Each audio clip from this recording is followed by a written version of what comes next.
الحمد للہ وحدہ والصلاة والسلام علی من لا نبی بعدہ اما بعد فاعوذ باللہ من الشیطان الرجیم بسم اللہ الرحمن الرحیم ویسألونک عن الروح قل الروح من امر ربی. ہماری گفتگو کا موضوع اسلام میں روح کا جو تصور اور عقیدہ ہم مسلمانوں کو دیا گیا ہے وہ ہے کہ روح کیا چیز ہے اور انسانی جسم میں روح کن کن مراحل میں کام کیا کیا کرتی ہے اور پھر اس کا آخر کار انجام کیا ہے. یہ چند ایک سوالات ہیں جن کے جوابات ہم انشاءاللہ اپنی اس گفتگو میں تلاش کریں گے. یہ سوال کوئی نیا نہیں ہے کہ روح کیا چیز ہے. یہ بہت پرانا سوال ہے. اللہ کے رسول علیہ الصلاۃ والتسلیم کی آمد سے قبل دنیا میں ہم مختلف عقائد اور مذاہب کا مطالعہ کرتے ہیں تو ان کے ہاں بھی روح کا جو تصور اور عقیدہ پایا جاتا ہے وہ بھی اس قابل ہے کہ اس کا مطالعہ کیا جائے اور اس کے ساتھ ساتھ ہمارے دین نے روح کے بارے میں جو باتیں کی ہیں ہم اس کو بھی سمجھیں.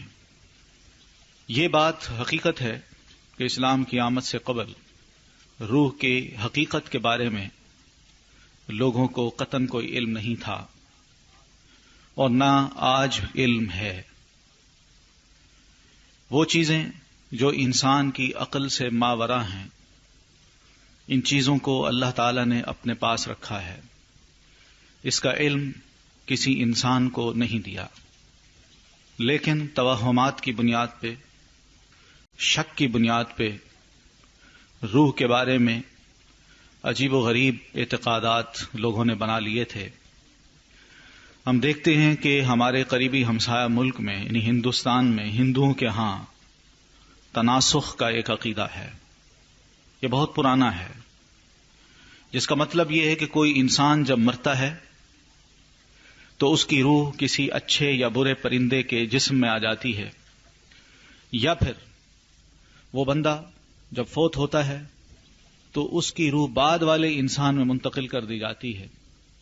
تو اس طرح تناسخ اور آواگان کا جو عقیدہ ہے وہ ان کے درمیان عام ہے.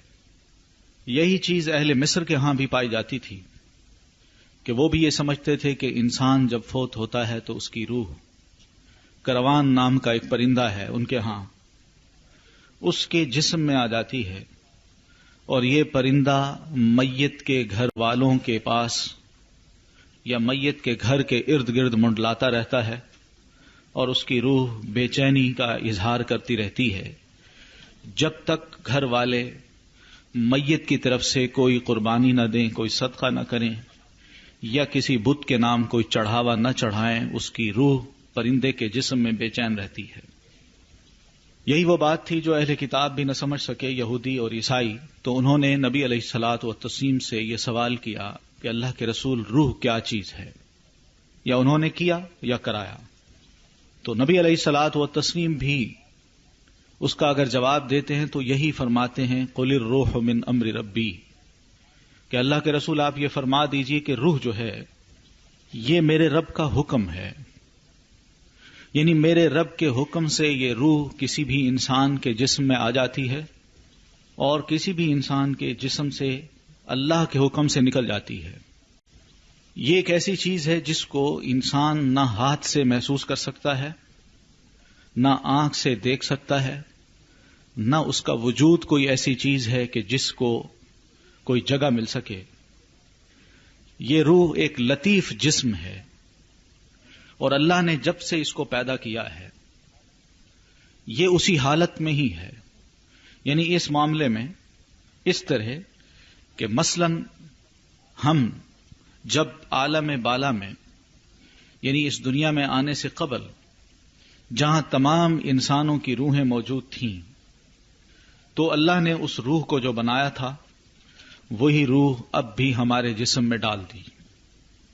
یہی روح جب جسم سے نکل جائے گی تو یہ اپنے مقام پہ پہنچے گی. اس میں کوئی تبدیلی نہیں آتی. کہ ایک روح کو اللہ تعالیٰ دوسرے جسم میں ڈال دے یا دوسرے جسم کی روح چھین کے ایک تیسرے جسم میں ڈال دے. روح وہی ہے اور اسی روح کے تحت اسی روح میں یہ حیولہ انسان کا جو وجود ہے وہ بنایا گیا ہے، اور یہی وجود جب ختم ہو جائے گا تو اسی روح کو اللہ تعالیٰ ایک اور وجود دے دے گا. روح باقی رہتی ہے. یہ بھی نہیں ہو سکتا کہ ایک انسان کی روح اللہ کسی جانور کے جسم میں ڈال دے، پرندے کے جسم میں ڈال دے، یا کسی پرندے اور جانور کی روح اللہ تبارک و تعالیٰ کسی انسان کے جسم میں ڈال دے. اس روح کو بقا ہے، جسم کو فنا ہے. یہ روح جو ہے اس کی مختلف سٹیجز ہم انسان خود دیکھتے ہیں.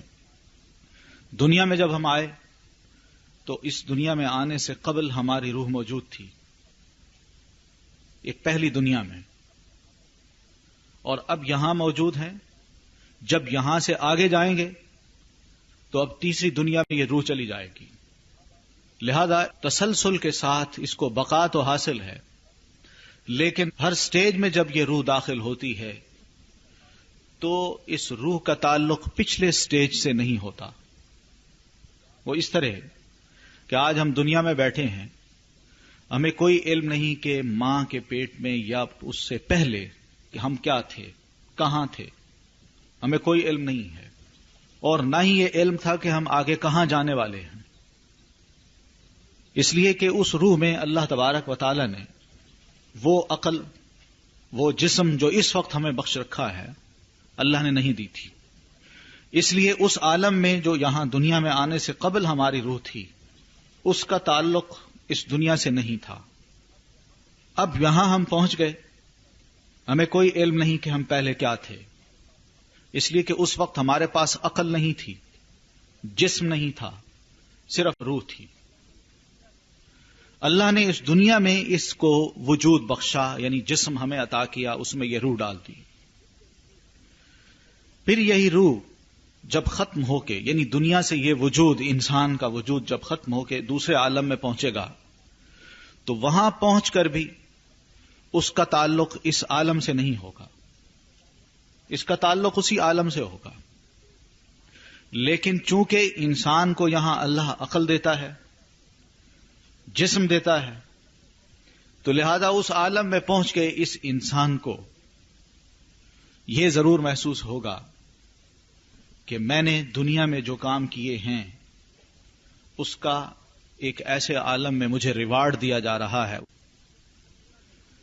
تو اس دنیا میں رہنے کے بعد آدمی کا تعلق نہ پچھلی دنیا سے رہتا ہے نہ اگلی دنیا سے.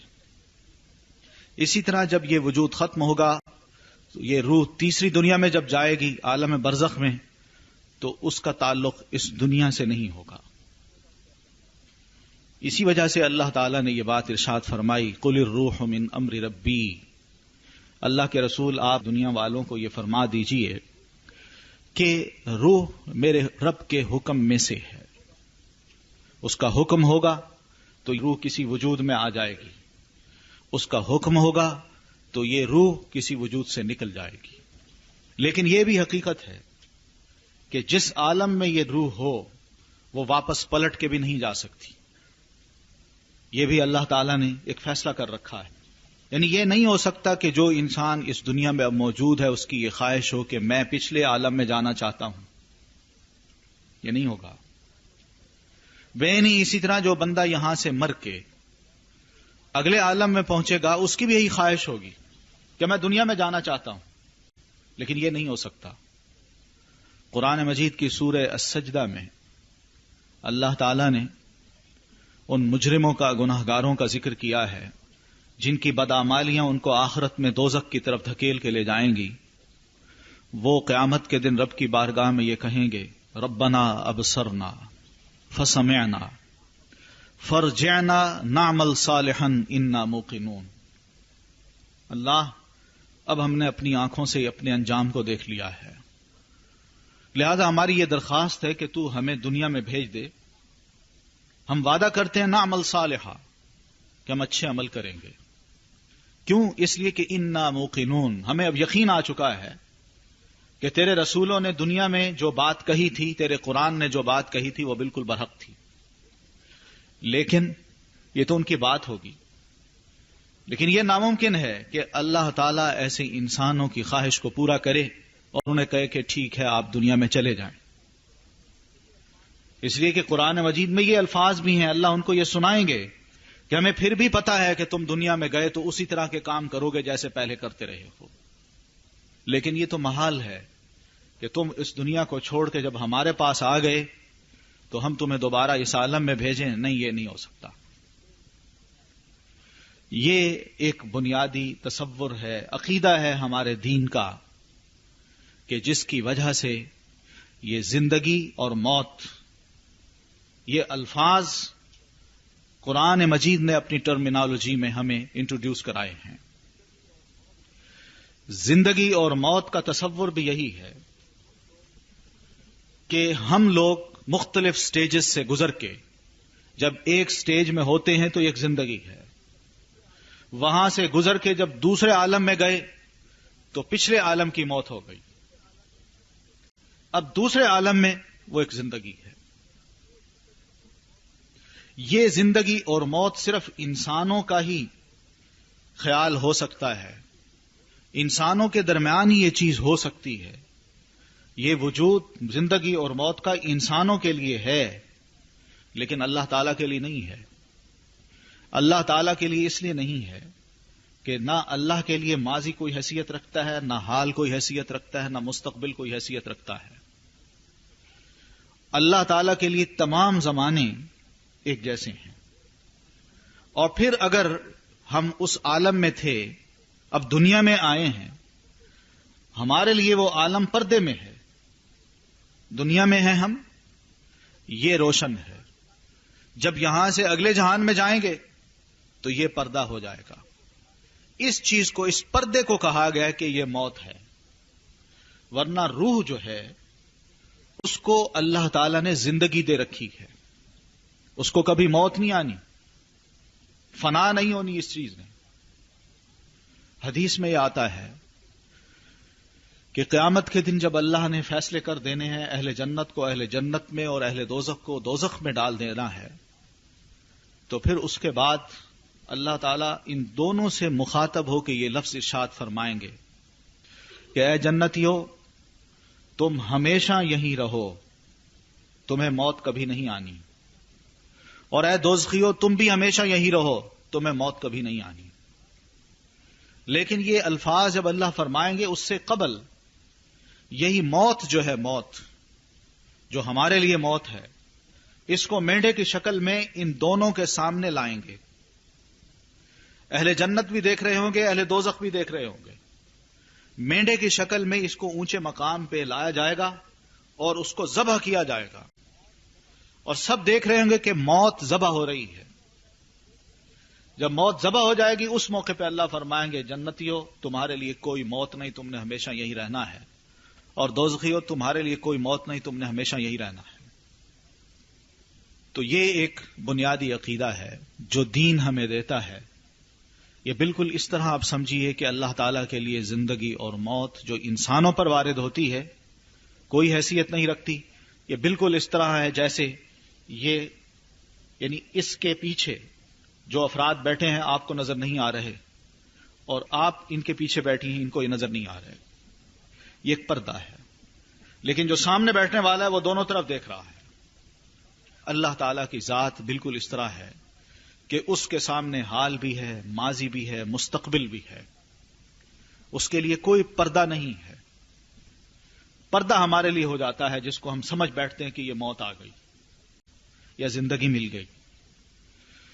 ایک بات تو یہ ہے کہ جس کا جواب قرآن مجید نے یہ دیا، قل الروح من امر ربی، یہ امر ربی ہے.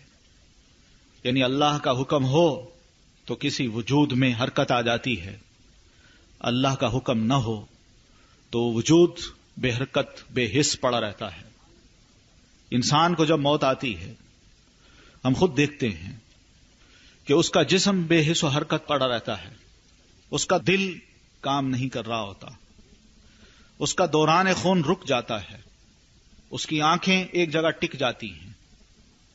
اس کے کان سماعت نہیں کر سکتے، وہ بول نہیں سکتا، سب کچھ کہہ دیا جاتا ہے کہ یہ بندہ فوت ہو گیا ہے، روح نکل گئی۔ یہ ایک موت کی کیفیت ہے۔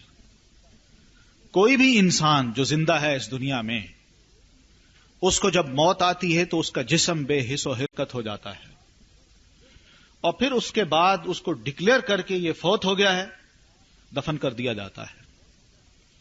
اس لیے کہ اگر اس کے اندر یہ ہمت ہو کہ میں زندہ ہوں، تو وہ خود اٹھے، وہ خود نہائے، وہ خود کفن پہنے، وہ خود اپنی قبر کے پاس جائے، یا خود ہی اپنے آپ کو قبر میں داخل کر دے، اور پھر اس کے بعد اس پر مٹی انسان ڈال دیں۔ یہ کوئی انسان نہیں کرتا۔ کسی زندہ کو دفنانا، انسان کا اپنا ضمیر یہ محسوس کرتا ہے کہ میں بہت بڑا جرم کر رہا ہوں، میں قاتل بن جاؤں گا کسی زندہ انسان کو اگر درگور کر دوں، لیکن اس کو اس یقین کے ساتھ دفناتا ہے کہ یہ فوت ہو گیا ہے، اس کے اندر اب روح نہیں ہے، لہذا یہ مردہ قرار دیا گیا ہے، اور اس کی قبر یہ ہے، اس کو یہاں دفنایا جائے گا۔ جب دفنا دیا جاتا ہے تو اس کا مطلب یہی ہے کہ وہ اب دوسرے عالم میں پہنچ گیا، اب دنیا میں نہیں ہے۔ دوسری بات یہ ہے کہ ہم لوگ اکثر و بیشتر یہ سوال بھی کرتے ہیں کہ ہمیں جب نیند آتی ہے، سو رہے ہوتے ہیں، تو نبی علیہ الصلاۃ والتسلیم نے ہماری اس نیند کو فرمایا ہے النوم اخو الموت، نیند موت کی بہن ہے۔ یہ اس لیے آپ نے فرمایا کہ انسان پر جب یہ حالت طاری ہوتی ہے نیند کی، تو یہی روح جس کے دو حصے ہیں، ایک حصہ اس کا نفسانی ہے اور دوسرا حصہ اس کا حیوانی ہے۔ حیوانی وہ ہے کہ جو انسان کی سانس کو، اس کے دوران خون کو باقی رکھتا ہے، یعنی یہ روح انسان کی سانس اور اس کے دوران خون کو باقی رکھتی ہے، یعنی روح حیوانی۔ اور روح نفسانی یہ ہے کہ آدمی جب سو جاتا ہے، روح حیوانی تو اس کے اندر رہتی ہے، لیکن روح نفسانی جو ہے اس کو خواب میں کہیں سے کہیں لے جاتی ہے، اور آدمی کسی ایسے مقام پہ بھی پہنچ جاتا ہے جہاں اس کو بے حد خوشی ہو رہی ہوتی ہے، یا کسی ایسے مقام پہ بھی پہنچ جاتا ہے جہاں اس کو بے حد اذیت ہو رہی ہوتی ہے۔ تو خواب میں انسان جو تکلیف محسوس کرتا ہے یا خوشی محسوس کرتا ہے، یہ روح نفسانی کا کام ہے۔ یہی روح اس کو کہیں سے کہیں لے جاتی ہے، اور پھر جب انسان جاگتا ہے تو یہی روح واپس پلٹ آتی ہے۔ اس چیز کو اللہ تبارک و تعالی نے قرآن مجید میں یہ بات واضح کرتے ہوئے فرمائی کہ اللہ یتوفی الانفس حین موتها، کہ اللہ تعالی جانوں کو فوت کر دیتا ہے جبکہ وہ مر جاتے ہیں۔ روح انسان کے جسم سے نکلی، اب اس کی آنکھ جو ہے وہ ٹک گئی، اور جب آنکھ ٹکتی ہے تو اس کا مطلب یہ ہے کہ وہ اپنی روح کو جاتا ہوا دیکھ رہا ہے، اب نکل گئی۔ اس لیے نبی علیہ الصلاۃ والتسلیم فرماتے ہیں کہ جب آدمی کی روح نکل جائے تو اس کی آنکھ اپنی اس روح کو فالو کرتی ہے، اس کو دیکھتی ہے۔ تو اللہ کے رسول فرماتے ہیں جب بندے کی روح نکل جائے تو اس کی آنکھ جب کہیں ٹکنے لگے تو اس کی آنکھ کو بند کر دو۔ وہ روح نکل گئی، آنکھ بند کر دو۔ تو ایک تو یہ روح ہے جو کہ خواب میں انسان اپنے وجود میں یوں محسوس کرتا ہے کہ اس کا وجود روح حیوانی کے ساتھ حرکت میں ہے، خون دوڑ رہا ہے، دل دھڑک رہا ہے، لیکن عقل، دماغ اور حرکات یہ کام نہیں کر رہے۔ اس وجہ سے اس نیند کو کہا گیا ہے کہ جس طرح نیند میں انسان بے حس و حرکت ہو جاتا ہے، اسی طرح موت میں بھی انسان بے حس اور بے حرکت ہو جاتا ہے۔ اس بنیاد پہ کہا گیا کہ نیند موت کی بہن ہے۔ لیکن اللہ تعالیٰ آگے فرماتے ہیں میں اگر چاہوں تو پھر اس روح کو واپس کر دوں نیند کے عالم میں، چاہوں تو روک لوں۔ جس کا دوسرا مطلب یہ ہے کہ آدمی جب فوت ہوتا ہے تو وہ اس وقت فوت ہوتا ہے جبکہ روح نفسانی تو نکل گئی، روح حیوانی اس کے پاس ہے، اور روح نفسانی کو اللہ یہ کہہ دے واپس نہیں جانا تو آدمی فوت ہو گیا، سوئے سوئے فوت ہو گیا۔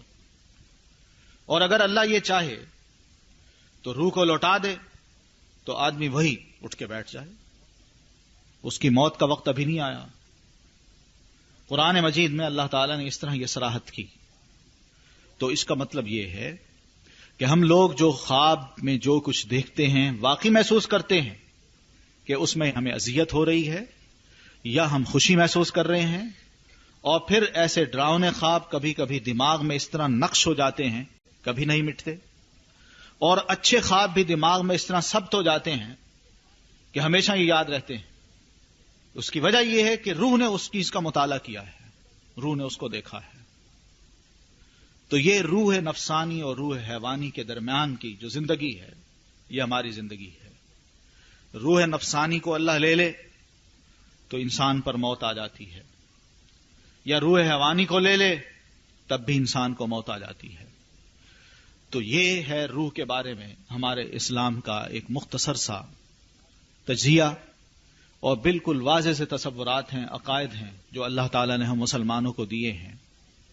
اسی وجہ سے قرآن مجید نے ان لوگوں کو یا ان ہستیوں کو جن کے بارے میں اہل مکہ، مشرکین مکہ یا دنیا کے دوسرے مذاہب کے لوگ یہ تصور رکھتے تھے کہ روحیں واپس لوٹتی ہیں، واپس آتی ہیں، اس تصور کو قرآن مجید نے بھی اور نبی علیہ الصلاۃ والتسلیم نے بھی رد کیا، اس کو نہیں مانا، اور صاف کہا کہ اس عالم سے، دنیا سے اگر روح چلی جاتی ہے تو یہ واپس نہیں لوٹ سکتی۔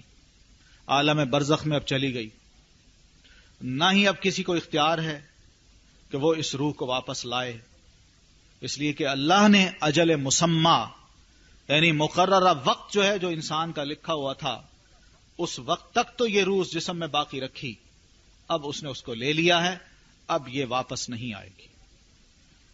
یہ بات جب قرآن مجید نے کہی تو اس سے جو شرک کے یا مشرکانہ جو عقائد تھے ان کو جڑ سے اللہ تعالی نے اکھیڑا، کاٹ دیا اور صاف کہہ دیا، کیونکہ اگر اس عقیدے کو باقی رکھا جاتا ہے تو پھر اللہ تبارک و تعالی کی اپنی ذات، اس کی حیثیت کچھ نہیں رہتی کہ ایک روح جس کا تصور ماضی سے بھی جوڑ دیا جائے، حال سے بھی جوڑ دیا جائے اور مستقبل سے بھی جوڑ دیا جائے، اور اس کے لیے باور کر لیا جائے کہ یہ ماضی کو بھی جانتی ہے، مستقبل کو بھی جانتی ہے، تو یہ تو گویا کہ اللہ تبارک و تعالیٰ کی اپنی جو ذات ہے، اس کے جو ٹائٹلز ہیں وہ دوسرے کو دینے والی بات ہے۔ اس لیے اللہ نے اپنی ذات کو عالم الغیب والشہادہ یہ کہہ کے متعارف کرایا ہے کہ میں غیب کو بھی جاننے والا ہوں، یعنی جو ماضی میں تھا یا مستقبل میں جو پیش آئے گا، ان تمام کو میں جاننے والا ہوں، اور جو موجود ہے، اس وقت بھی موجود ہے انسانوں کے سامنے، اللہ اس کو بھی جانتا ہے۔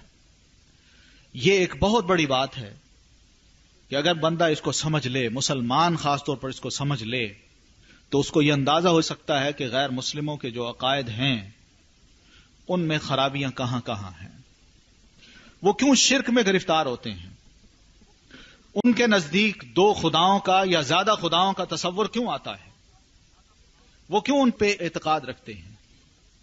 اور اسی وجہ سے قرآن مجید نے وحدانیت کا جو تصور ہمیں دیا ہے، عقیدہ، کہ قل هو اللہ احد اللہ الصمد لم یلد ولم یولد ولم یکن لہ کفوا احد، یہ ہر قسم کے عقیدے سے برتر اور بالاتر ہے۔ یہ ہمارے ہاں بھی بعض اوقات ایسی چیزیں دیکھنے میں آتی ہیں کہ لوگ یہ سمجھتے ہیں کہ شاید روحیں واپس لوٹتی ہیں، کوئی فوت ہو جائے تو اس کی روح واپس لوٹتی ہے۔ یہ بالکل ایسے تصورات ہیں، اگر ہم اس بارڈر سے ذرا کراس کر کے آگے چلے جائیں تو وہاں پر بھی یہ تصورات ملتے ہیں۔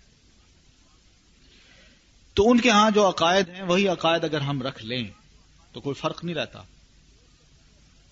لیکن حقیقت یہ ہے کہ اللہ تبارک و تعالی جس انسان کو فوت کرتا ہے اس کی روح کو ہمیشہ کے لیے لے لیتا ہے۔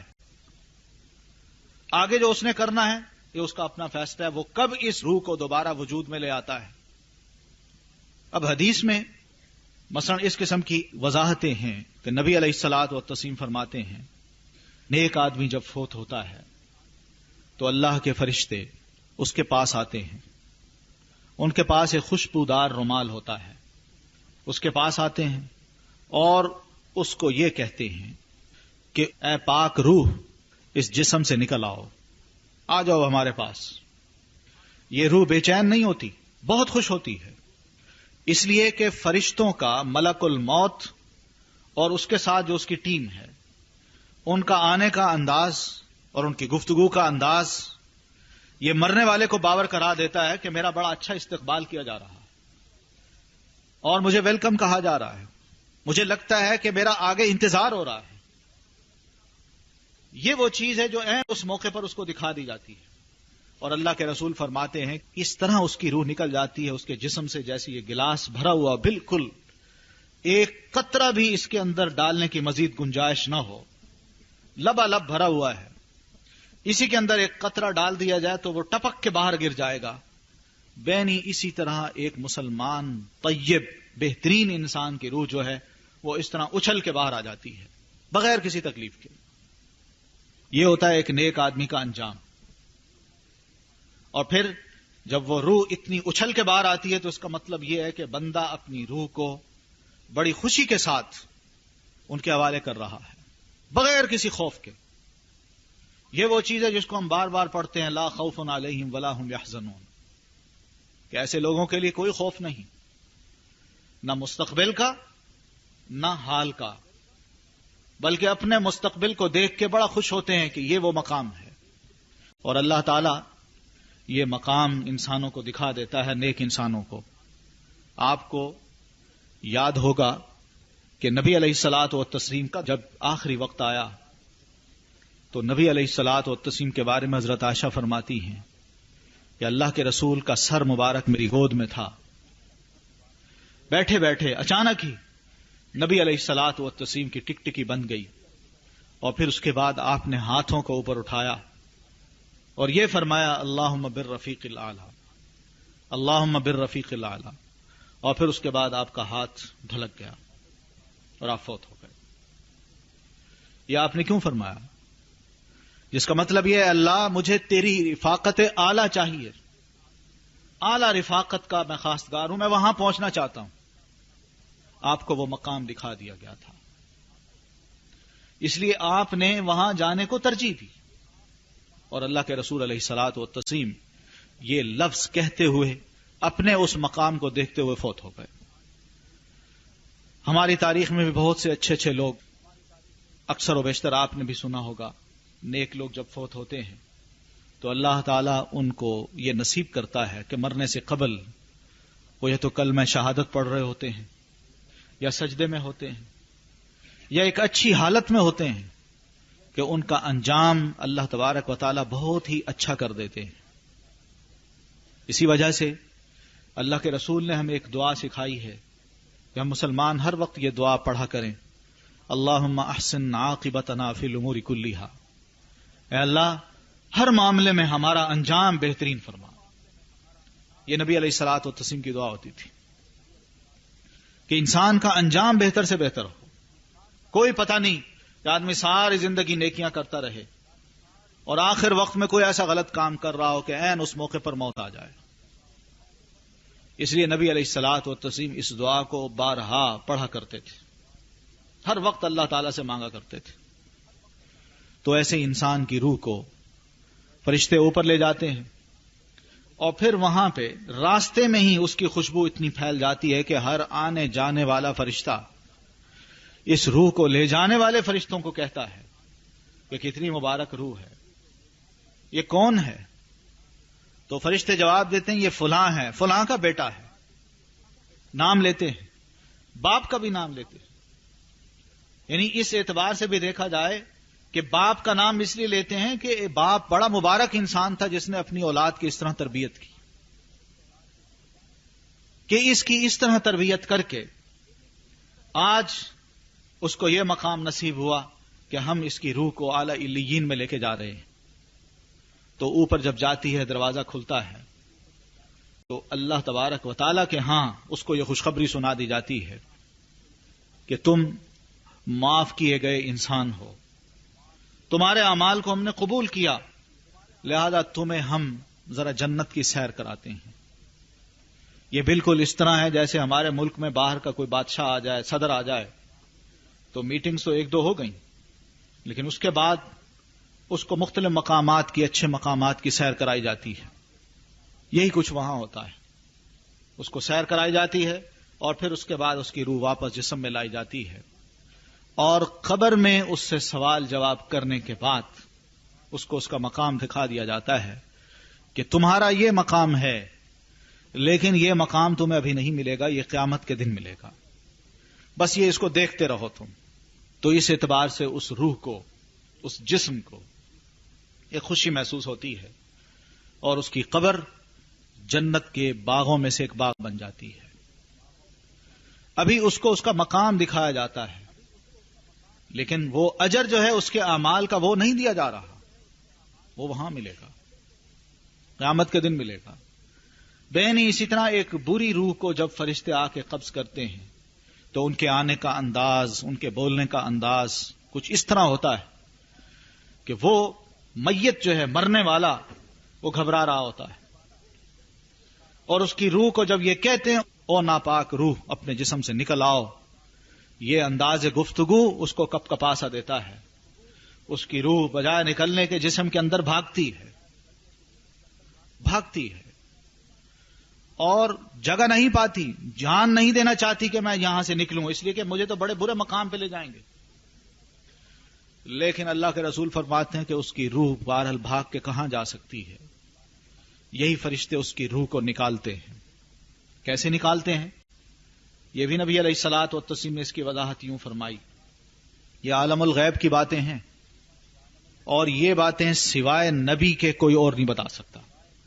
یہ ذرا ذہن میں رکھیے گا. آج تک انسان چاہے جتنا بھی غیب کی باتوں کو کھرچنے اور کریدنے میں لگا ہوا ہے، حقیقت تک وہ نہیں پہنچ سکا اور نہ پہنچ سکتا ہے، اس لیے کہ اس کی سوچ، اس کی نظر، اس کا دماغ اس مقام تک پہنچ ہی نہیں سکتا کہ جس چیز کو اللہ تبارک و تعالی نے پیدا کر دیا. روح کے بارے میں ہو سکتا ہے ہم یہ سوال کریں اگر یہ وجود ہے تو ہمیں نظر کیوں نہیں آتا. بہت سی ایسی چیزیں جن کا وجود ہے ہم مانتے ہیں لیکن ہمیں نظر نہیں آتی. ہوا ہے، ہوا یہ آپ کے ارد گرد ہے، ہم مانتے ہیں کہ ہوا ہے لیکن ہماری آنکھوں کو یہ نظر نہیں آتی. بہت سی ایسی چیزیں ہیں، فرشتے ہیں، جن ہیں، اور بھی مَا يَعْلَمُ جُنُودَ رَبِّكَ إِلَّا هُوَ، یعنی ہمارے ارد گرد معلوم نہیں کتنے اللہ کے لشکر ہیں کہ جن کو ہم نہیں جانتے سوائے اللہ تعالیٰ کے، اور کوئی نہیں جان سکتا. تو اس کی روح کو اللہ کے رسول فرماتے ہیں کہ اس طرح وہ باہر نکالتے ہیں جیسے ایک کانٹے کا پوری شاخ ہو، کانٹے دار، اور اس کے ارد گرد کپاس کو لپیٹ دیا جائے اور پھر اس کپاس کو گیلا کر دیا جائے، پھر ان کانٹوں کو اس کپاس کے اندر سے نکالا جائے. آپ فرماتے ہیں اسی طرح اس کی روح کو باہر نکالا جاتا ہے. اتنی اذیت سے وہ اپنی روح کو ان فرشتوں کے حوالے کرتا ہے، اور پھر اس کے بعد اس کے مقام اور مرتبے کا تعین یوں ہوتا ہے کہ بدبودار کپڑے میں اس کو لپیٹ کے اوپر لے جاتے ہیں. ہر طرف بدبو ہی بدبو. ہر آنے جانے والا فرشتہ کہتا ہے یہ کون سی خبیث روح ہے، کون ہے یہ؟ تو وہ فرشتے بھی جواب دیتے ہیں یہ فلاں ہے اور فلاں کا بیٹا ہے. یہاں بھی باپ کا ایک تعین ہو جاتا ہے کہ باپ نے کیا کیا. آگے اوپر جاتی ہے یہ روح، دروازہ نہیں کھلتا، رحمت کے دروازے بند، وہیں سے اس کو پھینک دیا جاتا ہے.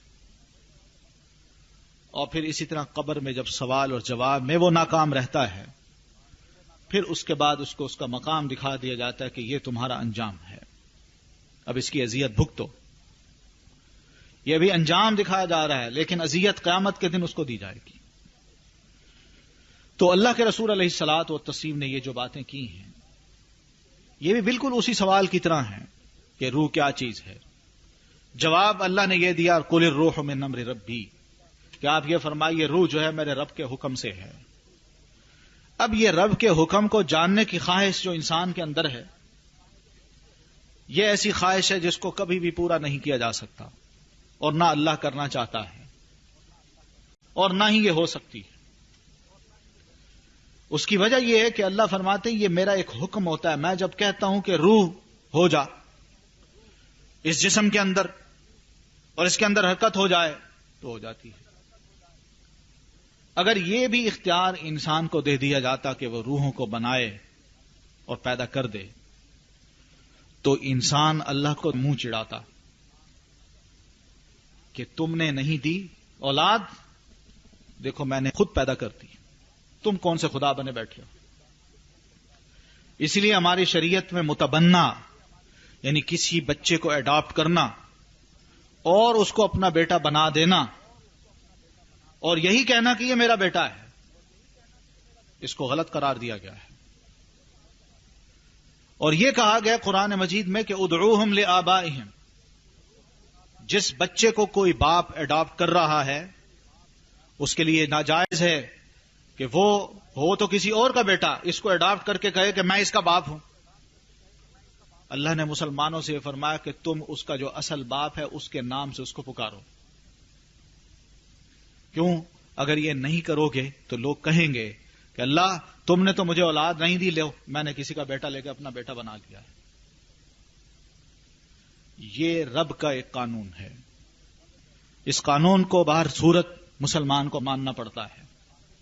اس سے ذرا برابر ادھر ادھر ہوتا ہے تو رب کے بارے میں، اللہ کے بارے میں انسان کا عقیدہ متزلزل سا ہو جاتا ہے، اور پھر اللہ کے جو اختیارات ہیں وہ بندہ انسانوں کو دے بیٹھتا ہے، اور جب انسانوں کو دے بیٹھے تو رب کے بارے میں، اللہ کے بارے میں وہ تعلیمات جو قرآن ہمیں دینا چاہ رہا ہے بندہ پھر ان کو تسلیم نہیں کرتا، وہ کہتا نہیں۔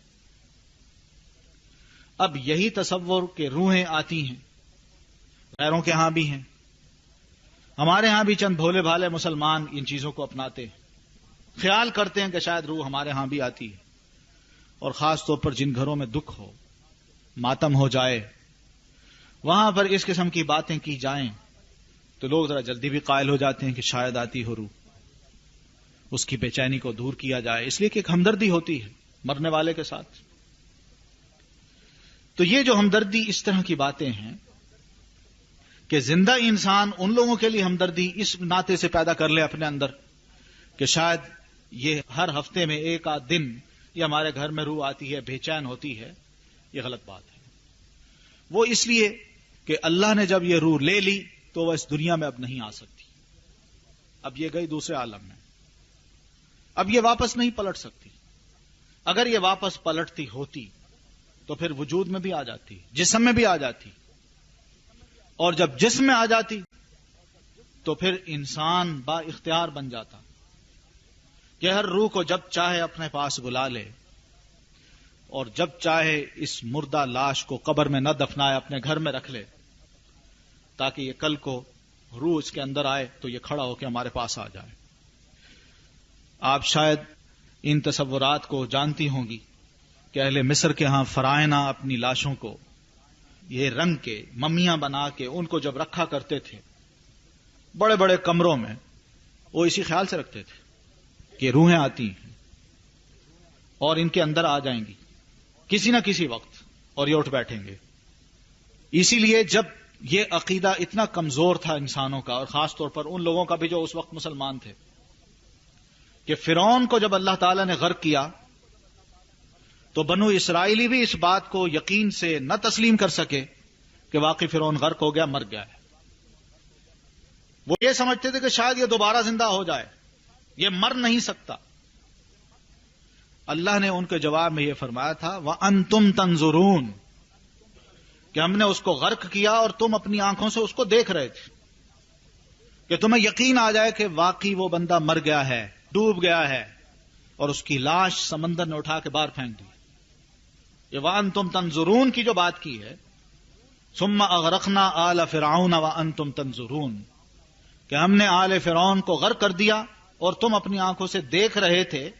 یہ تم اپنی آنکھوں سے دیکھ رہے تھے کا مطلب یہی ہے کہ تمہارے دماغ میں یہ بات ہم نے پختہ طور پر بٹھا دی تاکہ تمہیں یقین آ جائے کہ واقعی یہ پیغمبر کا جو ازلی دشمن ہے، جس کو لوگ خدا مانتے تھے، اور اس کے بارے میں تم بھی شاید یہ عقیدہ رکھتے تھے کہ یہ تو مرے گا کبھی نہیں، ہم نے اس کو مار دیا ہے۔ یہ بات بھی قرآن نے واضح کی، ان کے ہاں یہ عقائد تھے۔ یہ اس قسم کے عقائد ہم مسلمان قرآن مجید کی تعلیمات کی روح سے اور نبی علیہ الصلوۃ والتسلیم کی تعلیم کی روح سے نہیں مان سکتے۔ اللہ کے رسول علیہ الصلاۃ والتسلیم آپ کے چچا محترم سید الشہداء حضرت حمزہ رضی اللہ تعالیٰ عنہ، ان کو میدان احد میں جس طرح شہید کیا گیا، ان کی لاش کے ٹکڑے کیے گئے، ان کے کان کاٹ دیے گئے، اعضاء جسم کے کاٹ دیے گئے، اس کا ہار بنایا گیا، ان کا جگر نکالا گیا، چبانے کی کوشش کی گئی، اس سب کچھ کے باوجود نبی علیہ الصلاۃ والتسلیم نے کبھی یہ خواہش نہیں کی کہ اللہ میرے اس چچا کی روح کو واپس لوٹا دے، اس لیے کہ رب کا فیصلہ یہی تھا، اور جب فیصلہ ہو گیا تو اللہ کے رسول علیہ الصلاۃ والتسلیم کہنے والے کون؟ آپ صلی اللہ علیہ وسلم 4 بچیوں کے باپ ہیں، کون سا باپ ہے جس کی خواہش یہ نہیں ہوتی کہ مجھے بھی نرینہ اولاد ملے؟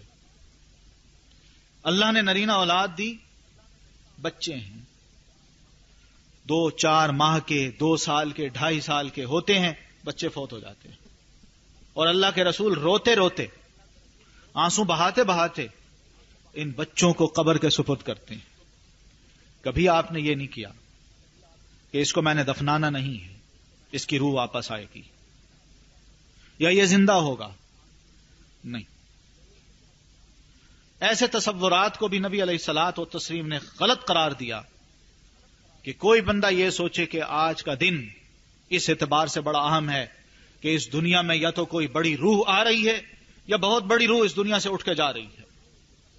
آپ نے فرمایا ان کا تعلق زمانے کے ساتھ بالکل نہیں ہے، وقت کے ساتھ بالکل نہیں ہے۔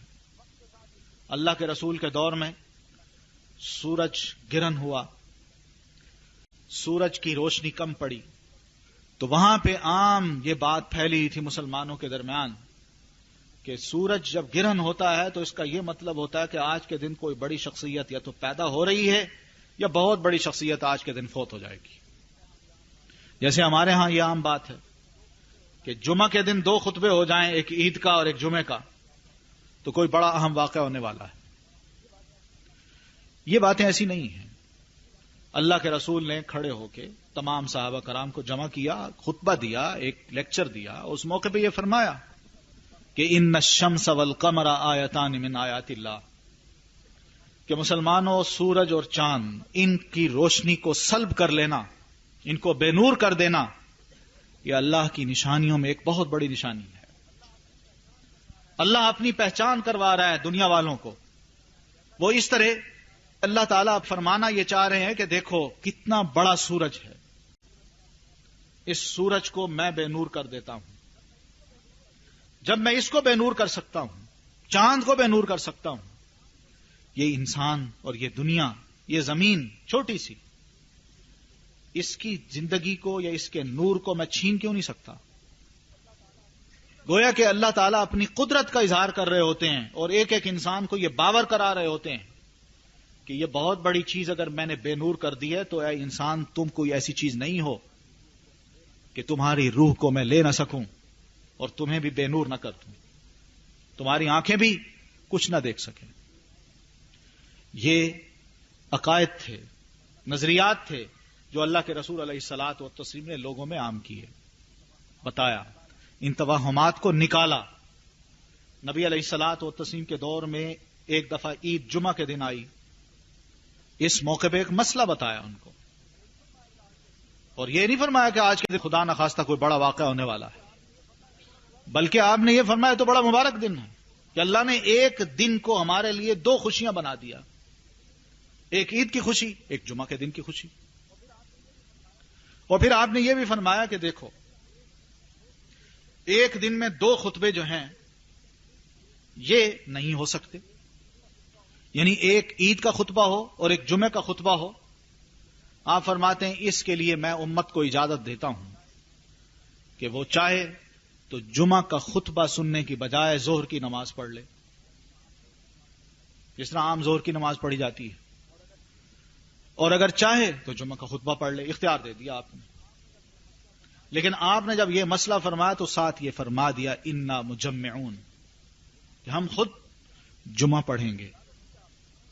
اجازت دی آپ نے، لیکن آپ نے یہ فرمایا کہ میں جمعہ پڑھوں گا، جمعہ کا خطبہ بھی دوں گا۔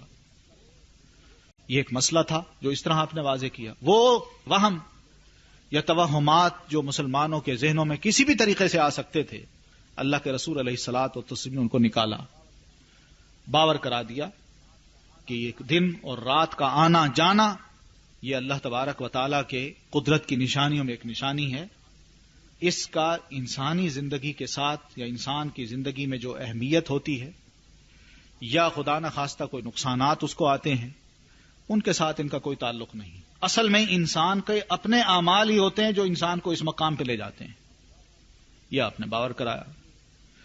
تو بہرحال یہ چند ایک باتیں ہیں جو کہ روح سے متعلق اللہ کے رسول نے اور قرآن مجید نے ہمیں بتائی ہیں.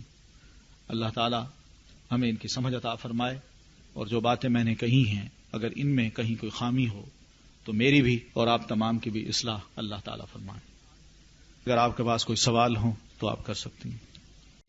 سوال ہے، میرے ایک جاننے والے ہیں، ان کے والد کی وفات ہو گئی ہے، لیکن ایک دن اس نے اپنے والد کے حلیے جیسا شخص سفید لباس میں ملبوس بظاہر دیکھا، اور ایسا 2-3 مرتبہ اس نے دیکھا. اگر روحیں واپس نہیں آتی تو پھر یہ کیا تھا؟ دیکھیے، ایک ہوتی ہے روح اور دوسرا ہوتا ہے جسم. جسم جو ہے یہ تو ظاہر ہے، وہ تو ہم نے دفنا دیا. روحوں کا واپس آنا، اس سے تو مراد یہی زیادہ سے زیادہ لیا جا سکتا ہے کہ ایک اندیکھی چیز ہے جو ہمارے ارد گرد گھومتی ہے، جس کو ہماری آنکھیں نہ دنیا میں دیکھ سکی تھیں نہ مرنے کے بعد ہم جان سکے تھے. یعنی دنیا میں جب وہ انسان زندہ تھا تو اس کی روح کے بارے میں ہم نہیں جانتے تھے کہ اس کی روح اندر کیسی ہے، اور جب وہ فوت ہو کے قبر میں دفنا دیا گیا پھر اس کی روح کو آدمی یہاں دنیا میں دیکھے، یہ دعویٰ اگر کوئی کرتا ہے تو یہ بھی تسلیم نہیں کیا جا سکتا. چہ جائے کہ پورا وجود ہی دنیا میں آ جائے، پورا وجود تو دنیا میں نہیں آ سکتا. یہ کوئی ایک وہم ہو سکتا ہے کہ سفید لباس میں ملبوس بظاہر کوئی دیکھا اور ایسا 2-3 مرتبہ ہوا ہے. اگر ایسا تھا تو کم از کم یہ لپک کے آگے جاتے، ان سے ملتے، انہیں کہتے کہ آپ میرے ابا جان ہیں، آپ مجھے ملیے، میں آپ کا بیٹا ہوں، آپ مجھے پہچان نہیں رہے. اس طرح کی کئی باتیں ہو سکتی ہیں. تو یہ ایک وہم ہے، ایسی کوئی بات نہیں کہ دنیا میں کوئی بندہ ایسا آ سکتا ہے. ہاں، یہ ہو سکتا ہے کہ کوئی فرشتہ ہو، یہ بھی ہو سکتا ہے. اگر وہ نظر آیا ہے پھر گم ہو گیا ہے تو یہ اور بات ہے، لیکن وہ روح نہیں آ سکتی. سوال ہے، اکثر ہم سنتے ہیں کہ انسان کی موت کے بعد اس کی روح 40 دن تک گھومتی رہتی ہے. لوگ گھر میں لائٹ جلا کر رکھتے ہیں کہ روح آئے گی. اس کی وضاحت کیجئے کہ یہ سب غلط ہے. دیکھیے، اس میں روح کے بارے میں ہم تو خیر ماشاء اللہ پڑھے لکھے لوگ ہیں، ہمیں اللہ نے بہت سمجھ دے رکھی ہے، لیکن مجھے ایک دیہاتی خاتون کا تبصرہ بہت اچھا لگا کہ اس کو بھی یہ کہا گیا کہ تمہارا خاوند جو فوت ہوا ہے اس کی روح ہفتے میں 1-8 دفعہ یہ 40 دن تک گھومتی رہے گی تمہارے گھر کے ارد گرد، جب تک کہ تم کچھ نذرانہ صدقے کے طور پر رب کی بارگاہ میں پیش نہ کرو. اس نے پوچھا کیا آپ نذرانہ پیش کروں؟ میں روح کو دیکھنا چاہتی ہوں، ملنا چاہتی ہوں. تو اسے کہا گیا کہ کچھ چیزیں پکاؤ، کچھ رکھو، اور پھر اس کے بعد ہم آئیں گے، بیٹھیں گے تو دیکھیے گا روح آئے گی. تو اس مسکین خاتون نے سب کچھ بنایا، پکایا، سجا کے رکھا، لوگ بھی آ گئے. تو جس شخص نے انہیں نصیحت کی تھی کہ روح آتی ہے وہ بھی آ گئے. اب یہ خاتون بیٹھی ہے، اب انتظار کر رہی ہے. تو بیٹھے بیٹھے وہ صاحب کہتے ہیں جی روح آ گئی ہے، کھائیے. تو یہ مذاق نہیں، یہ بات حقیقت ہے. تو وہ خاتون کہنے لگی وہ کیسے؟ کہنے آ گئی ہے. ان کو بتائیے تو صحیح کہاں ہے؟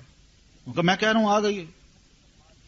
خاتون نے جو مختصر بات کی ہے اس کا بہترین جواب تھا، اور یہ عقل کو بھی لگتا ہے. اس نے کہا خاوند میرا ہے، نظر تمہیں آ رہا ہے. اتنی بات کی. تو مقصد کہنے کا یہ ہے کہ اس قسم کی جو باتیں ہیں یہ توہمات میں ہیں. اس کا کوئی حقیقی علم، کوئی پکچر، کوئی ایسی حقیقی چیز آج تک کوئی انسان دے نہیں سکا. اگر کوئی دے سکتا تو وہ اللہ تعالی کی ذات تھی، وہ قرآن مجید میں اس کو بیان کر دیتی. لیکن اللہ تعالیٰ نے بھی اس کو بیان اس لیے نہیں کیا کہ یہ انسان کی اپروچ سے بالکل باہر چیز ہے. اس لیے آدمی اگر اس میں کھوئے گا تو ایک غیر ضروری چیز میں پڑ جائے گا. اس کو امر ربی ہی سمجھ کے بندہ قبول کر لے، یہ ایک ایمان ہے. اور ایمان کی خوبی بھی یہی ہے یہ ضروری نہیں ہے کہ آدمی کو 100% ایسے مسائل کا علم ہو جائے جس میں اس کو لاجک محسوس ہو اور کہے ہاں یہ عقل کو اپیل کرتی ہے. 95% ایسے مسائل ہیں جو اللہ تعالیٰ نے قرآن مجید میں یا شریعت میں بیان کی ہیں جو بالکل عقلی ہیں اور عقل اس کو باور کرتی ہے کہ واقعی درست ہیں. لیکن 5%, 3% ایسے مسائل ہیں جو صرف ایمان سے تعلق رکھتے ہیں. خوبی یہ ہے کہ آدمی ان چیزوں کو مانتے ہوئے ان چیزوں کو بھی مانتے. یہ خوبی نہیں ہے کہ ہر چیز کو عقل کے بنیاد پہ پرکھے اور پھر اس کے بعد کہے کہ میں اس کو مانوں گا. قرآن کے واضح لفظ ہیں کہ قل الروح من امر ربی، تو یہ امر ربی جو ہے اس پر ہی ہمارا ایمان ہونا چاہیے. اس کے علاوہ جو کچھ ہے وہ ٹھیک نہیں. مرنے کے بعد روح کا مقام کیا ہے؟ یہی عالم برزخ میں پہنچ جاتی ہے روح. یعنی اس دنیا اور آخرت کے درمیان ایک عالم ہے جہاں بندہ فوت ہو کے پہنچ جاتا ہے، وہ اس کا مقام ہے. جزا اور سزا کا علم اس کو کس طرح ہوتا ہے یہ میں بتا چکا ہوں. جب خواب میں مرنے والوں سے ملاقات ہوتی ہے تو اس کی حقیقت کیا ہے؟ مرنے والوں کی روح سے ملاقات ہوتی ہے، نفسانی روح کی. کیا ان کو معلوم ہوتا ہے کہ وہ کسی زندہ کی روح سے مل رہے ہیں؟ کیا وہ دنیا والوں کے لیے پیغام دے سکتے ہیں؟ اس موقع پر خواب دیکھنے والا کیا کرے جب سو کر اٹھے؟ نہیں، اگر خواب دیکھا ہے تو یہ خواب سمجھے، اس کو حقیقت مت سمجھے کہ وہ روح میرے پاس آئی تھی. اللہ تعالیٰ اس کو خواب میں کم از کم اطمینان دلا دیتا ہے کہ جس بندے کے بارے میں تم فکر مند تھے وہ اچھے مقام پر ہے، خوش ہے، یا خدا نہ خواستہ برے مقام پر ہے اور بڑی اذیت میں ہے. اتنی بات ہے، بس اس سے بڑھ کر اور کوئی بات نہیں. یعنی یہ سمجھنا کہ وہ میرے پاس آئی تھی اور خواب میں ملی آ کے. یہ خواب میں مجھے ملنا، آپ کو ملنا تو اور بات ہے. کسی نبی کو بھی اگر اللہ تعالیٰ یہ خواب دکھا دے تو وہ وحی کی شکل ہو جاتی ہے، وہ وحی ہو جاتی ہے. اس خواب کو اللہ تبارک و تعالیٰ خواب نہیں کہتا بلکہ وہ فرماتے ہیں تمہیں خواب میں ہم نے جو کچھ دکھایا یہ ایک وحی تھی. تو اللہ دیکھیے نبی کے ساتھ یہ معاملہ کرتا ہے، یعنی وہ اصل چیز نہیں ملواتا لیکن اس جیسی کوئی چیز ملوا کے نبی کو یہ کہہ دیتا ہے کہ یہ ایک وحی تھی. یہ ہوتا ہے. ابراہیم علیہ الصلاۃ والتسلیم ہوں، عیسیٰ علیہ السلام ہوں، ان کے بارے میں جو نبی علیہ الصلاۃ والتسلیم نے باتیں کی ہیں کہ میں نے ان کو دیکھا معراج کی رات میں، تو وہ تو آپ نے اپنی آنکھوں سے دیکھا. عیسیٰ علیہ السلام کے بارے میں بتایا جب وہ آئیں گے تو ان کے لمبے بال ہوں گے، سرخی مائل جسم، دراز قد کے انسان. یعنی آپ نے جو ان کی صفات بتائیں تو وہ بھی اسی بنیاد پہ بتائی ہیں کہ اللہ کے رسول علیہ الصلاۃ والتسلیم نے ان کو دیکھا تھا معراج میں، اور پھر خواب میں بھی آپ کو کچھ دکھا دیا گیا کہ یہ ہیں عیسیٰ علیہ الصلاۃ والتسلیم. لیکن اس سے بڑھ کر اگر کوئی بندہ یہ کہے کہ وہ روح میرے پاس آئی، میں نے اس کو دیکھا، یہ خواب ہے. اس خواب کو یہ مت سمجھیے کہ روح آئی تھی، بلکہ اس کا انجام بندے کو دکھا دیا جاتا ہے کہ یہ مطمئن ہے اپنے مقام پہ، یہ غیر مطمئن ہے. بس اتنی بات ہے، اس کے علاوہ کچھ اور نہیں سوچا جا سکتا. بد روحوں کے بارے میں تصور کہ وہ اوپر نہیں جاتی ہیں اور دنیا میں لوگوں کو تنگ کرتی ہیں اور بھٹکتی رہتی ہیں، یہ سب ہندوانہ خیالات ہیں.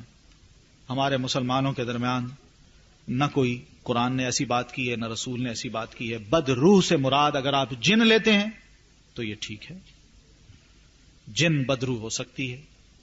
اس کو بری روح اس لیے کہتے ہیں کہ یہ کام ہی برے کرواتا ہے، اکساتا ہے، شرارتیں کرتا ہے اور انسانوں کو تنگ کرتا ہے. یہ کوئی روح نہیں ہے انسان کی.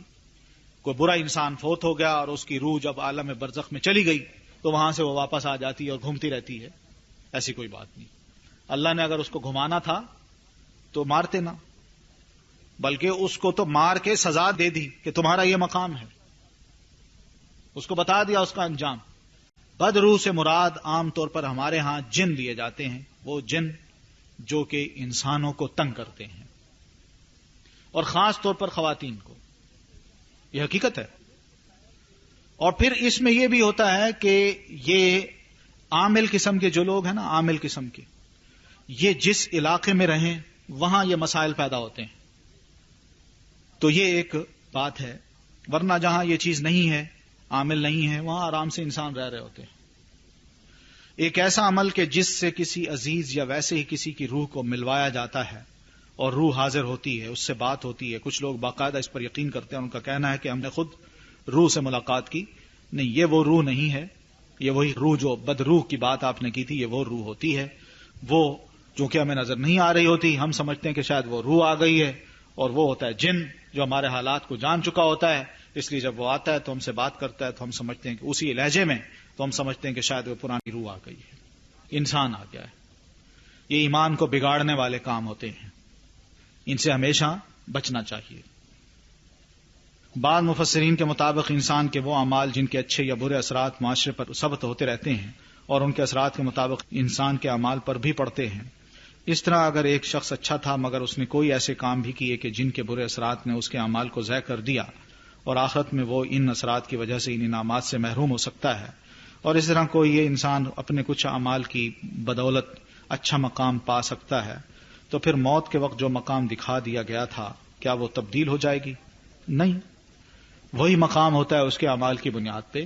یعنی بندہ فوت ہونے سے پہلے نبی علیہ الصلوۃ والتسلیم کا ارشاد ہے کہ اللہ تعالیٰ بندے کی توبہ قبول کر لیتا ہے ما لم یغرغر، جب تک اس پر آخری سکتے کا وقت نہیں آتا. یعنی آخری لمحات جو اس کی سانس اٹک رہی ہوتی ہے، اس سے پہلے اگر بندہ توبہ کر لیتا ہے تو اللہ اس کے لیے بھی توبہ کے دروازے کھول دیتا ہے. تو جب توبہ ہو گئی، پچھلے گناہ معاف ہو گئے، تو اب اس کی اگر روح قبض ہو گئی تو ایسا مقام تو اچھا ملے گا اس بندے کو جس نے جاتے جاتے توبہ کر لی اور ہوش میں توبہ کی اور فوراً توبہ کے بعد اپنی جان فرشتوں کے سپرد کر دی. اس کو مقام اچھا ملے گا. یہ اس طرح ہے کہ ایک یہودی نوجوان نبی علیہ الصلوۃ والتسلیم کی خدمت کیا کرتا تھا. آپ کو علم ہوا کہ وہ بڑا سخت بیمار ہے، تو نبی علیہ الصلوۃ والتسلیم اس کی عادت کے لیے اپنے ساتھیوں کو لے گئے. آپ جب وہاں تشریف لے گئے تو اس کو دیکھا وہ واقعی سخت اذیت میں ہے. ابھی وہ اس پر سختہ طاری نہیں ہوا، عالم نزع طاری نہیں ہوا کہ اللہ کے رسول علیہ الصلوۃ والتسلیم نے آگے بڑھ کے فرمایا کہ قل لا الہ الا اللہ محمد الرسول اللہ، کہ لڑکے یہ کلمہ پڑھ لو.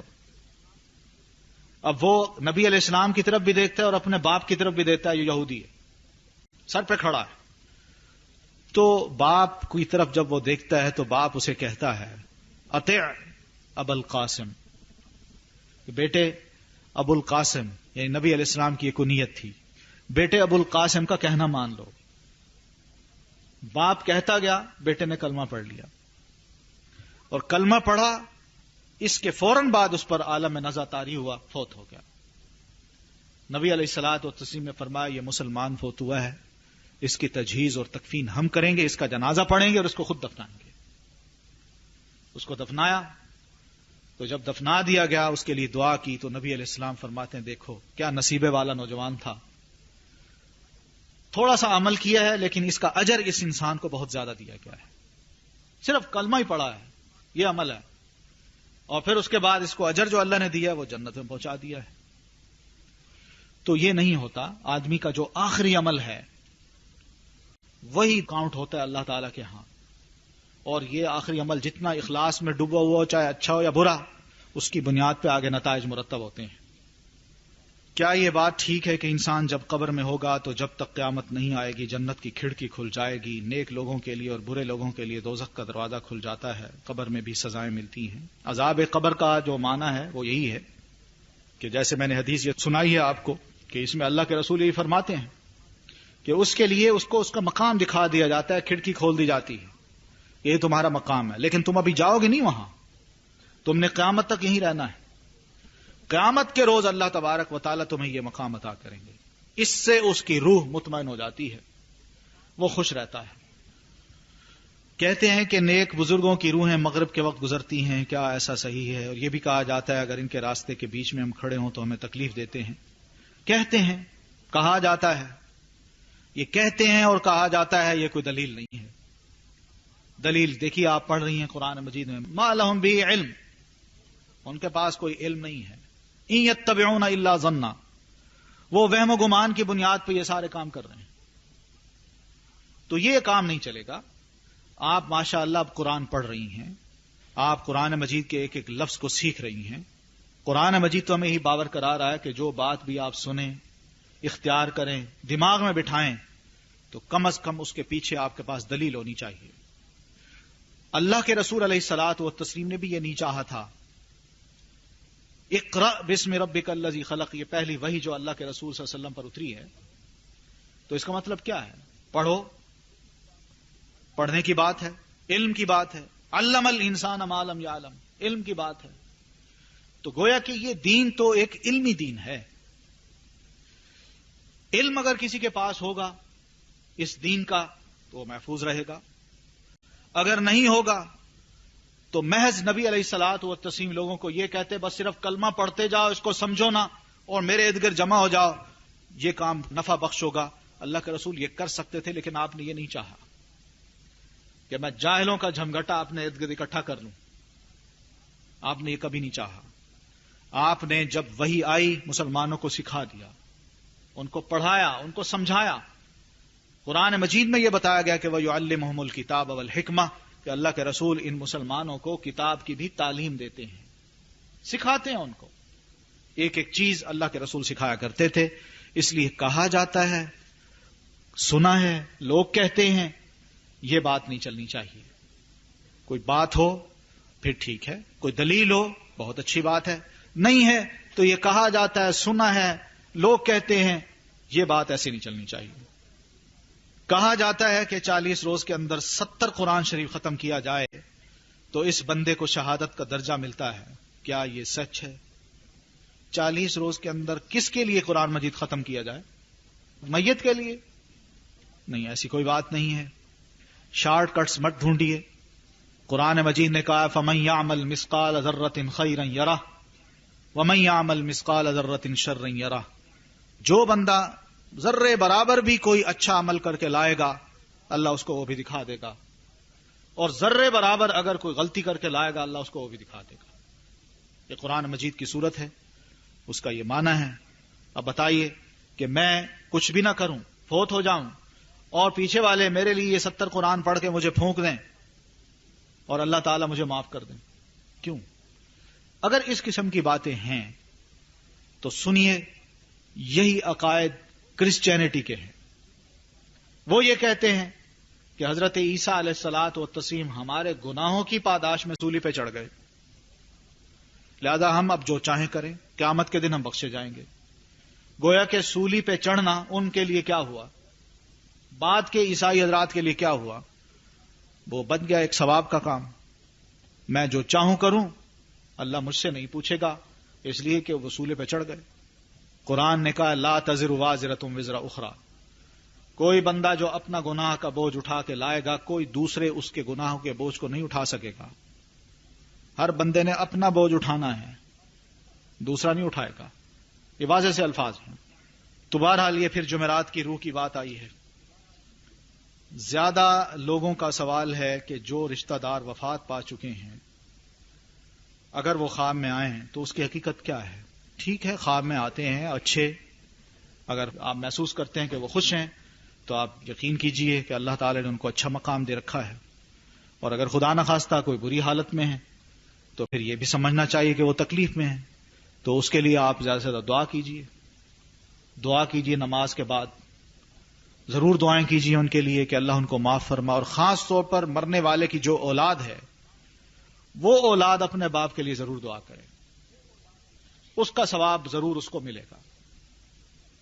حدیث میں آتا ہے اللہ کے رسول فرماتے ہیں کہ جنت میں ایک صاحب اپنے مقام پہ ہوں گے کہ اچانک ان کو اللہ فرمائیں گے یہاں سے اٹھو اور اوپر بلند درجے میں پہنچ جاؤ. تو وہ عرض کرتے ہیں اللہ میں دنیا میں تو نہیں ہوں، میں تو جنت میں ہوں. یہ جنت دارالعمل تو نہیں ہے، میں نے کوئی ایسا عمل نہیں کیا، لیکن آپ مجھے یہ ترقی کیسی دے رہے ہیں؟ تو اللہ تعالیٰ یہ فرماتے ہیں تم نے جو پیچھے اولاد چھوڑی ہے اس نے یہ نیک کام کیا ہے جس کو ہم نے قبول کیا ہے، اور اس کا ثواب ہم تمہیں دے رہے ہیں، تمہیں یہ ترقی دی جا رہی ہے. تو اس لیے اولاد جو ہے یہ اگر اپنے والدین کے لیے دعا کرے، کوئی صدقہ جاریہ کے طور پر کوئی کام کر جائے، اور والد کے لیے والدہ کے لیے کوئی بہتر سے بہتر اچھے اچھے کام کرے، دعا کرے، تو ضرور والدین کو وہ فائدہ پہنچتا ہے. لے پالک والدین کے لیے اولاد ثواب جاریہ بن سکتی ہے جیسے اپنے حقیقی والدین کے لیے بنتی ہے. دیکھیے لے پالک بچے جو ہے اگر کوئی انسان اس کو لے کے پالتا ہے اس نیت پہ کہ اس کو میں نے اچھا انسان بنانا ہے، نیک بنانا ہے، تو بہت بڑا ثواب ہے. یتیم بچہ ہوگا یا کسی کا لے لیا اور اس کی اس نے بہتر سے بہتر تربیت کی، اب اچھی تربیت کر کے بے شک بندہ فوت ہو جائے، اس کا ہر نیک عمل جہاں اس کو ثواب پہنچائے گا وہاں اس کو بھی ملتا رہے گا. اس لیے ایسی کوئی بات نہیں کہ اجر ضائع نہیں ہوتا، ثواب ضرور ملے گا. میت کے گھر میں یہ محسوس کیا گیا ہے کہ کسی ایک خاص دن خوشبو کا جھونکا محسوس ہوتا ہے. جس حالت میں دفنایا ہوتا ہے اسی خوشبو کے ساتھ گلاب کے پھولوں کی خوشبو. یہ بات کیا درست ہے؟ محسوس کیا گیا ہے، پھر وہی بات ہے. میت کے گھر میں یہ محسوس کیا گیا ہے، تو یہ محسوس کیا گیا جو ہے یہ تو بہت سی آپ نے محسوس کیا ہوگا، کسی اور نے پتہ نہیں الٹی بات ہی محسوس کی ہوگی. تو یہ باتیں ایسی نہیں ہیں. بعض اوقات کوئی خوشبو پڑی ہوتی ہے دور، اس کا جھونکا گھر میں آ گیا تو بندے نے سمجھا یہاں روح آ گئی. ایسی بات نہیں. کوئی بہت سے ایسے عوامل ہوتے ہیں کہ کبھی کبھی ایسا کام ہو جائے تو انہونا سا بندہ اس کو سمجھ لے کہ شاید یہ ہو گیا، لیکن ہوتا کچھ ایسا ہی ہے کہ ارد گرد کوئی ایسی چیز ہوتی ہے جس کی وجہ سے ہم اس کا اندازہ نہیں لگا سکتے اور کچھ اور خیال بنا لیتے ہیں. تو یہ خیالات جو ہیں اس قسم کے نہیں آ سکتے. کبھی کبھی ہمارے خواب میں ہمیں کوئی مرنے والا کوئی بات کہہ دیتا ہے تو کبھی فوراً وہی معاملہ ہو جاتا ہے. یہ ایسا کیوں ہوتا ہے؟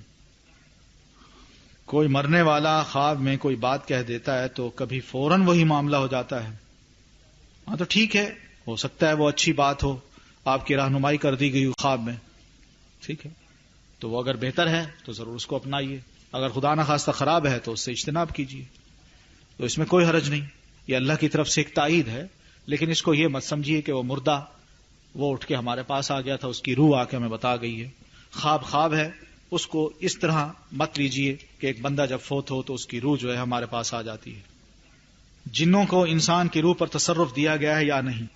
کیونکہ جنوں کے اکثر انسانوں کو بیمار کر ڈالتے ہیں اور بظاہر ڈاکٹر کے مطابق کوئی فزیکلی وجہ نظر نہیں آتی. جن انسانوں کے مقابلے میں لوور درجے کی مخلوق ہے تو اسے یہ تصرف ہے یا نہیں؟ دیکھیے جو شریر جن ہیں، جس طرح انسانوں میں شریر انسان ہیں وہ بھی شریر ہیں، ان کا بھی جادوگروں کے ساتھ اور کاہنوں کے ساتھ لازماً تعلق ہوتا ہے. یہ بہرحال انسانوں کو یہ جو ہمارے جو کاہن اور جادوگر قسم کے لوگ ہیں وہ ان کے ذریعے سے کام کرواتے ہیں اور انسانوں کو تنگ کرتے ہیں. تو ان کی شرارت سے بچنے کے لیے قرآن نے بھی ہمیں نسخہ بتایا، اور ویسے بھی اللہ کے رسول نے فرمایا کہ یہ کفر ہے اس قسم کے کام کرنا. کوئی بندہ اگر جادو کرتا ہے، کہانت کرتا ہے کسی کو تنگ کرنے کی نیت سے، تو اللہ کے رسول نے فرمایا یہ کفر کا کام ہے جو وہ بندہ کر رہا ہے. تو بہرحال جن جو ہیں اکثر ان کی حالت یہی ہے کہ یہ انسانوں سے کم تر مخلوق ہے، برتر نہیں ہے. ہاں یہ بات ہے کہ انسان کا عقیدہ اگر اللہ کے بارے میں کمزور ہو جائے اور پھر آدمی ان بدروحوں کے یا جنوں کی چھوٹی چھوٹی باتوں سے ان کے آگے ہاتھ جوڑتا رہے، ان کے آگے جھکتا رہے، ہاتھ باندھتا رہے، ان سے پناہ مانگتا رہے، تو یہ جن پھر پھول جاتے ہیں.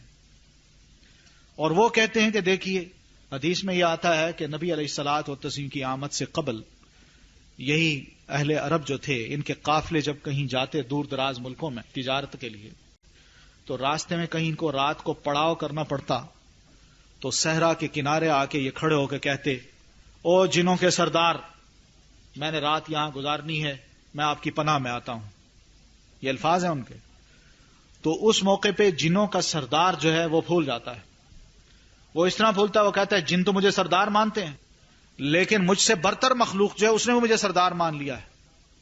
وہ پھول جاتا ہے. قرآن ان کی اس حالت کے بارے میں کہتا ہے فزادوہم رہقا، کہ یہی انسان اس قسم کے کلمے بول کے ان جنوں کو پھلا دیا کرتے تھے. وہ پھر سوار ہو جاتے ہیں. کم تر مخلوق برتر مخلوق پر سوار ہو جاتی ہے محض اس کو تنگ کرنے کے لیے. لیکن اگر آپ اپنے آپ کو یوں برتر سمجھیں کہ میں انسان ہوں، اشرف المخلوقات ہوں، اللہ نے مجھے بنایا ہے، میرا خالق اللہ ہے، مالک اللہ ہے، وہی مجھے نفع پہنچا سکتا ہے، وہی نقصان پہنچا سکتا ہے، تو پھر اس عقیدے کے ہوتے ہوئے کسی جن کی ضرورت نہیں ہوتی کہ کسی کو نقصان پہنچائے. ہم انسانوں میں میں ہوں مثلا، میں کبھی سوچ ہی نہیں سکتا کہ میں کسی جن کو تنگ کروں. اسی طرح اکثریت جنوں کی ایسی ہے جو کبھی نہیں سوچتی کہ ہم انسانوں کو تنگ کریں. انسانوں میں جس طرح شرارتی لوگ ہوتے ہیں وہ سوچتے ہیں کہ ایک اچھا بھلا آدمی جو بیٹھا ہے اس کو خام خواہ مصیبت میں ڈال دوں، وہی جن سوچ لیتا ہے. جن تب سوچتا ہے جبکہ ہمارا عقیدہ اس کے بارے میں کمزور ہو جائے اور ہم سمجھیں کہ یہ کوئی بڑی مخلوق ہے. پھر وہ طاقتور ہوتا ہے اور بن کے دکھاتا ہے، ہم اس کو پھلا دیتے ہیں. تو ان چیزوں سے بہرحال ہمیں بچنا چاہیے. قرآن مجید کی جو آخری سورت ہے اس میں یہی الفاظ ہیں من الجنۃ والناس، قل اعوذ برب الناس، کہ میں رب کی پناہ میں آتا ہوں جو لوگوں کا رب ہے. من الجنۃ والناس، آخر میں یہ فرمایا جنوں سے بھی اور انسانوں سے بھی بچنا چاہتا ہوں اور رب کی پناہ میں آتا ہوں. تو جب یہ ہم کہتے ہیں تو یہ گویا کہ عقیدے کا اظہار ہے کہ ہم برتر ہیں، جن ہم سے کمتر ہے، اور اللہ کی طرف سے جو نقصان اور نفع ہوگا وہ اسی کی طرف سے ہوگا، کسی اور سے نہیں ہو سکتا. بس اسی پر اتفاق کرتا ہوں، آپ سے اجازت چاہوں گا. السلام علیکم.